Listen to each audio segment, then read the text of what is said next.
Hi everyone, it's Adam Cockburn here at Low & Co, and today I'm doing a bit of an update for the investors out there. There's been an awful lot of change in the landscape and for the investment property owners, the landlords, landladies. So I thought I'd take a bit of a stock of what's happening out there and give you my view on what it all means. I'm not going to go into very much detail because there's a huge amount of detail out there if you search the web on these things, and I'm not an accountant or a lawyer and so on. But look, here's my view on things. And there's really three things we're going to look at today very briefly. One is the Healthy Homes Bill, one is the proposal to bring in capital gains tax, and the other, lastly, is the accounting issue, the tax issue, ring fencing of losses from investment properties. So firstly, starting with the Healthy Homes Bill, and just Sunday in February, Sunday the 24th, I think it was, they announced the Healthy Homes Bill minimum standards, and in essence, there are a number of things. Firstly, you must have a heater able to heat your living room to 18 degrees. This of course relates to rental properties. So you must have a heater able to heat a living room to 18 degrees Celsius. You must have ceiling and underfloor insulation that meets the 2008 building code standards. All kitchens and bathrooms must have extractor fans or range hoods. Under the house, if possible, there must be a ground moisture barrier to stop the water from coming up through the house, through the floorboards. There must be adequate drainage and guttering to prevent moisture into the house, and drafts in the house that make it hard to heat the house must be blocked. So this is a large amount of change being introduced here, and the time frames that are being enforced are on the 1st of July 2021, all rentals must comply within 90 days of a new tenancy. So any new tenancy that starts after the 1st of July 2021, you've got 90 days to bring your house up to that standard. If it's an existing tenancy, it doesn't apply that time frame.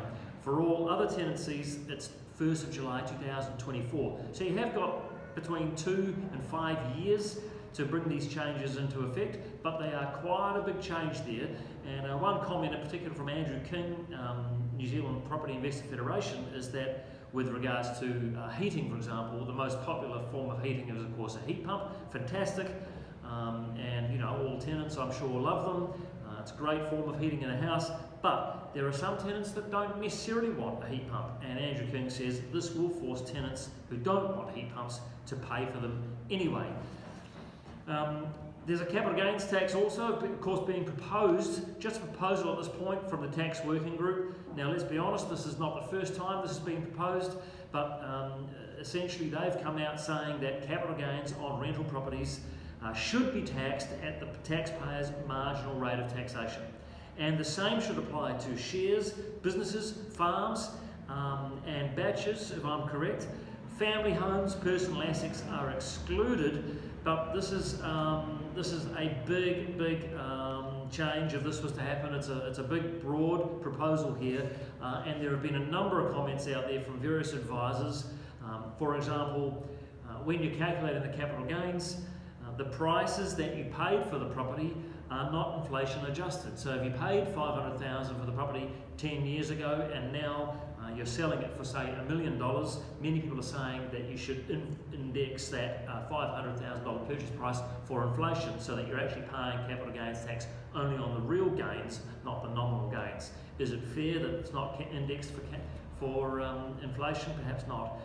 Many are saying it might discourage investors from selling, and that of course would just lead to higher house prices. Many commentators also, in particular Tony Alexander, I remember saying from the Bank of New Zealand, he reckons it's very unlikely to be implemented in its proposed form. It's just too broad, it's just too big a change, and it's likely to be highly watered down. Many commentators also say it's complex, it's expensive to administer, and some people are suggesting that maybe a simpler option is just extending the bright line test. Currently, of course, the bright line test is for 5 years, and maybe it'd be easier just to make it 7 or 10. In any event, remember this is only a proposal, lots of water to go under the bridge before anything was to be made, brought into law here. And the last thing I want to talk about is the ring fencing of losses.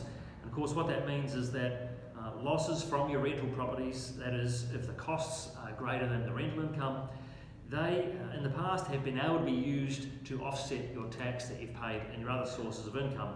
And the new rule applies from the 1st of April 2019, at least it will be for most people the 1st of April 2019, is that you can no longer use the losses from your rental property. Now, I suppose one main industry comment out there is that this is way more likely to impact new investors trying to get into property investment than established investors. Established investors have been around a wee while, they are probably not making losses on their properties anymore, whereas the new investors are much more likely to be making losses on their investment properties, and therefore it really is acting to discourage the new investors getting into the market, which again does not help increase the supply of rental accommodation. So I'm not going to get into the detail of what of this and what of that, but all of this impacts really to increase the costs to investors, and this is going to discourage investment. It is going to encourage some investors to sell. Who is going to sell? In my opinion, it'll be just the mum and dad investors, people with one property, two investment properties, people who perhaps became accidental landlords and didn't intend to do this. It's not a strategic choice of theirs, and they will see all this extra regulation as a pain. They can't be bothered with it, so they are the most likely to sell up. For those of you who are tenants out there, I'm sorry to say, in my opinion, unquestionably rents will continue to go up as a result of this. And for whom is this good news? This is good news for those of you who are professional investors, semi-professional investors, who treat this like a business, who already plan to provide good quality housing, and your rents are likely to go up. So if that's you, if you're in the game for the long run, if you treat it like a business, you're a professional investor, this is only going to play into your hands and be good news. Not so good news for the accidental landlords, mum and dad investors, and not so good news for the tenants. If you are thinking of selling an investment property, of course, love to talk to you about it. Get in touch. It's Adam at Low & Co. Thanks for listening.